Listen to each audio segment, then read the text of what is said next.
Starting a family can be a big decision, but when the family doesn't happen, there are even bigger decisions to make. KHQA's Chad Douglas joins us here in the studio with more on what to do next in his special report, Making Babies. Well, Carol, this story is very close to my heart because this is exactly what my wife and I went through. We made the decision to start a family years ago, but it just wasn't happening, so we decided to get help. And after going through it all, we realized infertility is really more common than most people realize. In fact, there's a pretty good chance you know someone who struggled to get pregnant. We also really knew we wanted to be parents. Kirsten Fry knew she and her husband would likely have fertility issues before they ever got married because of a known medical condition. She and her husband talked and decided to try infertility treatments to get their family going. Now, without some failures, the Frys now have 3 boys, 12-year-old Nolan, 9-year-old Mitchell, and 6-year-old William.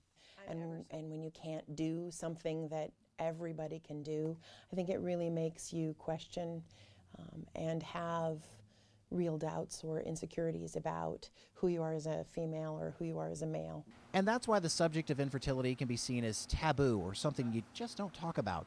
However, some would argue the more you talk about it, the more you hear this. It's actually quite common, more common than people understand. In fact, about 15% of couples will be affected by infertility at some point. To get a little more technical, most infertile couples are considered subfertile. That just means those couples would be more successful getting pregnant with the help of a fertility specialist. So what happens from here? Well, if you and your partner have tried for a full year without success, you fall into this category.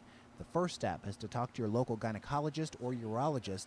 Then you might find yourself at a fertility clinic for help. Once you're there, expect a careful review of anything that's been done to date. Understand what tests have already been done. We try not to duplicate anything.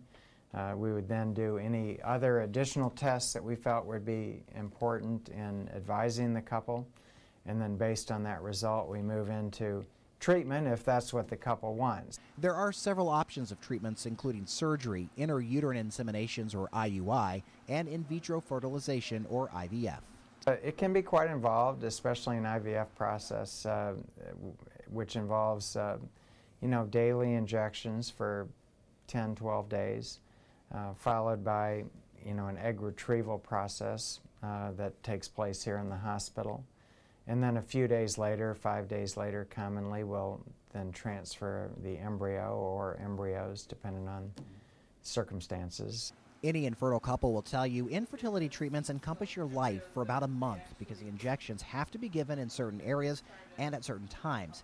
And that doesn't even take into account the emotions and other feelings that come with it. And then at the end of the day, you get a beautiful baby.